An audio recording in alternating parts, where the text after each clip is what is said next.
ভাবি কয় একটা সুল্লুক মনে পড়ছে, কইতাম নেই কইয়া লাও।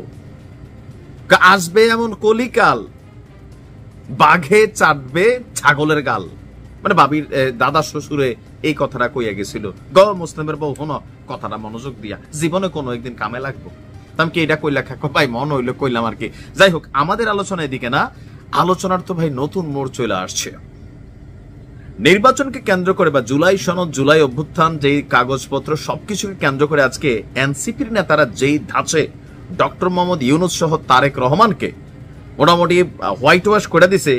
এখন তারেক রহমান এই যে বার্তা পাঠাইছিল শীঘ্রই দেশে ফিরবেন নেতৃবৃন্দ, তো মনে হয় না যে নেতৃবৃন্দ আর দেশে ফিরতে পারবেন। উনি বিদেশে থাকতে হবে, অনলাইনেই পড়ে থাকতে হবে, কারণ ইতিহাস থেকে যদি শিক্ষা না নিয়ে থাকেন।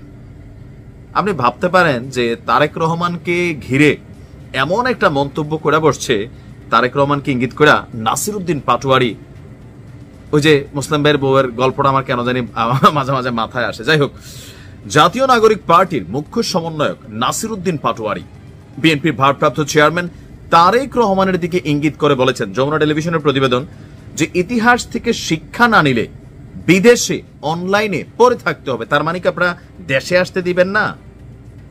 মানে ভাই, এই কথাটার অর্থটা কি আমরা একটু বুঝতে চাই, যে তারেক রহমানের বিদেশে অনলাইনে পড়ে থাকতে হবে কেন? দেশে আসলে কি আপনারা কোনো কিছু কইরা ফেলবেন? মানে ওনারে দেশে ঢুকতে দিবেন না? তাহলে আপনাদের কাছে কি ক্ষমতা আছে যে ওনাকে বিদেশে অনলাইনে পড়ে থাকতে হবে, আপনারা দেশে থাকবেন? ভাই, এটা বাংলাদেশ, সবার দেশ। দেশে যার যার ইচ্ছা আসবে, অপরাধী হলে জেল খাটবে, মামলা হবে, কিন্তু দেশে না এসে বিদেশ অনলাইনে পড়ে থাকতে হবে কেন? আচ্ছা আসুন দেখি কেন। ডক্টর ইউনূসের উপর ক্ষোভ ঝাড়তে গিয়ে বলছেন, লন্ডনের সিজদা দিয়ে প্রধান উপদেষ্টা ফেব্রুয়ারিতে নির্বাচনের ওহি এনেছেন। আপনি ভাষা প্রয়োগটা চিন্তা করতেছেন? আগাগোড়া অনেকটা বেয়াদবি টাইপের কথাবার্তাই মনে হচ্ছে এখন। যে ওই থাকে না যে ছোট বাচ্চা, হ্যাঁ আমারও ছোট বাচ্চা আছে, তো আরো ছোট যখন ছিল বয়স এমনিতে 5 বছর, তো একটা ঘুষি মারে, একটা গুতা মারে, তা আমরা খিলখিল করে হাসি, বাবু বাবু। তো এরকম বাবু একদিন বড় হয়ে যখন সবার সামনে গুতা মারে, তখন এই গুতা কিন্তু ভালো লাগে না। বাচ্চাদের মাঝে মাঝে একটু একটু শাসনও করতে হয়। তবে ডক্টর মোহাম্মদ ইউনূস লেতা পেতা টাইপের ক্যারেক্টার, তিনি আসলে এই শাসন করার ক্ষমতা নাই। তিনি এরকম বজ্রকণ্ঠ হুঙ্কার মুঙ্কার পাইলে এগুলা কি তিনি করান, নাকি তিনি আসলে কোনো কিছুই করান না, সিচুয়েশনের সাথে তিনি আবার ঘাবড়াই যান, এটাও একটা বিষয়। কারণ এই ধরনের কথাবার্তাগুলো দেখেন কোনোভাবেই সুষ্ঠু পরিচ্ছন্ন রাজনীতির কথা, গণতন্ত্রের কথা হইতে পারে। আপনি হুমকি ধামকি দিচ্ছেন প্রকাশ্যে প্রকাশ্যে হুমকি ধামকি এগুলা।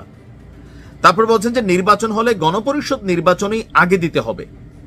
আচ্ছা, তো দেশে তো এখন একটা সরকার আছে, সরকারের সাথে জনগণের একটা অংশ আছে, দেখা যাক কি হয়। তারপর বলছেন বর্তমান সংকটের একমাত্র পথ এটি, এনসিপি নতুন একটি সংবিধানের জন্য মাঠে নেমেছে। দলের অনেকের মন্ত্রী হওয়ার সুযোগ থাকলেও তারা জনগণের লড়াই চালিয়ে যেতে চায়। হ্যাঁ হ্যাঁ, ওই নীলা মার্কেটে গিয়া ওয়েস্টিনে খাইয়া। ভাই দেখেন, আপনাদের এই যে আসিম মাহমুদের সাথে এনসিপির সম্পর্ক নাই, কিন্তু ওই যে অপুর বউয়ে কয়ে গেছে যখন এনসিপির ইজ্জতের উপরে পড়ছে তখন তারা আমার এখানে হাজির করছে। আসিম মাহমুদ বুকে হাত দিয়ে এই কথা বলতে পারলো না যে ওই দিন তিনি আসলে সেখানে যান নাই। তিনি বললেন যে আমার মনে নাই। বাঙালি কি বোকা দাচু? আপনারা মানে কথাবার্তা যে বলেন, মন্ত্রী এমপির সুবিধা তো দিক দিয়ে টাকা, বস্তা বস্তা টাকা আসতেছে, দলের ফান্ড রেডি হচ্ছে। অনেকেই দাবি করে এরকম যে নির্বাচনের জন্য বড় ফান্ডিংটা ওইখান থেকে আসতেছে, কারণ অনেক চাঁদাবাজির মধ্যে সংশ্লিষ্টতা চলে আসতেছে। যে এপিএস এর বিরুদ্ধে যে মামলা হইলো, তারে গ্রেপ্তার করেছে একটা রিক্সাওয়ালা ফুল দিতে গিয়া হত্যা মামলার আসামি হইয়া কারাগারে। ভাই, এগুলো বাংলাদেশের মানুষ দেখা ভাবে যে মানে ফেসিজমের নতুন যাত্রা আর একটা শুরু হচ্ছে কিনা, অনেকটা এরকমই। আবার এগুলো বলবে হ্যাঁ তুই এখন বাবা কি মানে সোশ্যাল মিডিয়া লিগ, এরকম আবার অনেকে ট্যাকটুক দেন। বক্তব্য হচ্ছে এই সময় দুর্নীতির অভিযোগ প্রমাণিত হলে আর জনসম্মুখে আসবে। দেখেন, নাসিরউদ্দিন পাটোয়ারি হয়তো দুর্নীতি করে নাই, হাসনাত আব্দুল্লাহ করে নাই, কিন্তু তাদের দলের যারা বহুত লোক আছে তাদের বিরুদ্ধে তো আছে। তো এখন সরকার ক্ষমতায় থাকলে এগুলো জীবনে প্রকাশিত হয় না। হাসিনার নামে এখন দেখেন না কত ধরনের মামলা, দুর্নীতির গল্প সামনে আসতেছে। আপনাদের বিরুদ্ধে হবে ক্ষমতা থেকে সরে গেলে।